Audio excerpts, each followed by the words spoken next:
Welcome to Eerie Narratives, the channel where forgotten roads lead straight into nightmares you can't outrun.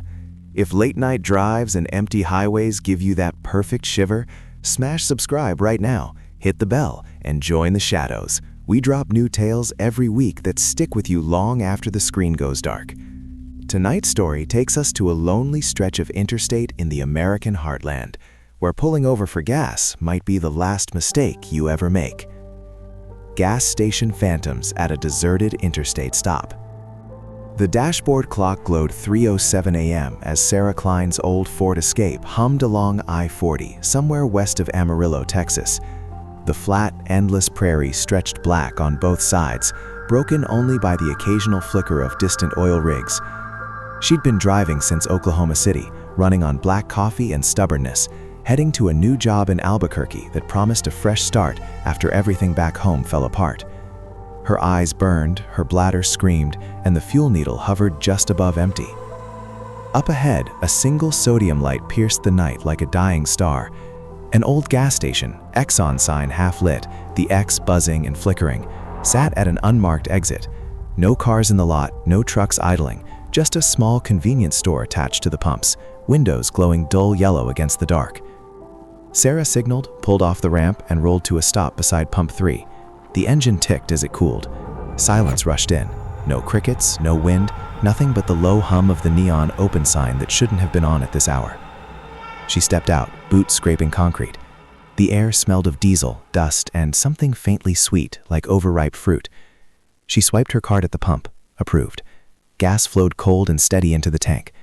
That's when the door to the store chimed open.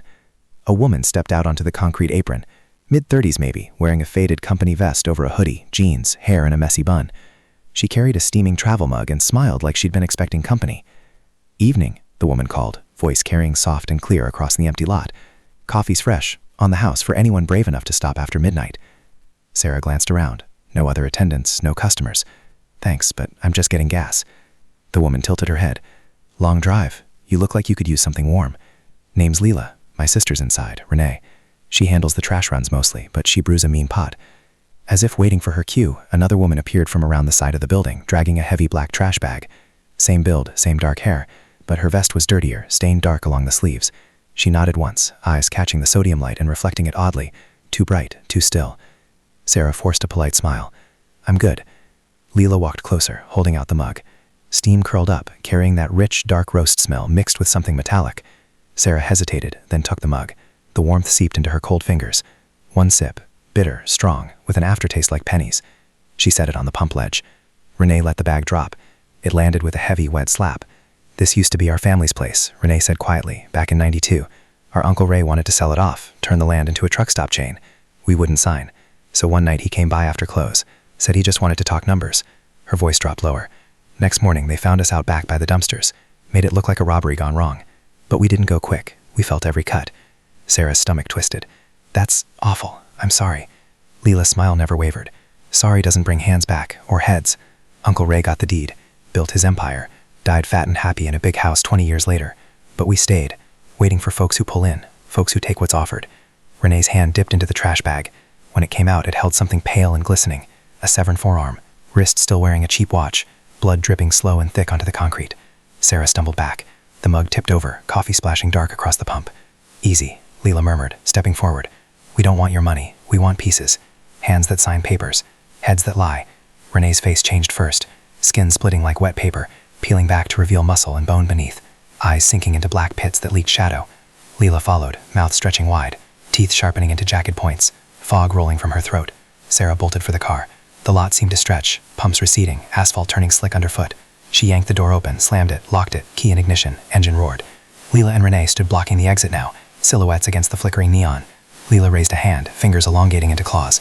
Renee hefted the bag, limbs spilled out, an arm thudding to the ground, a head rolling free, mouth frozen in a scream.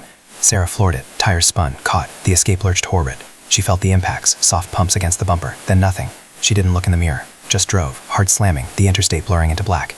20 miles later, she pulled into a brightly lit truck stop, shaking so hard she could barely stand. She checked the front end, no blood, no dents, no damage, except one thing. A single travel mug sat wedged against the windshield wiper, still warm. Tucked inside, a folded receipt with neat handwriting scrawled across the back.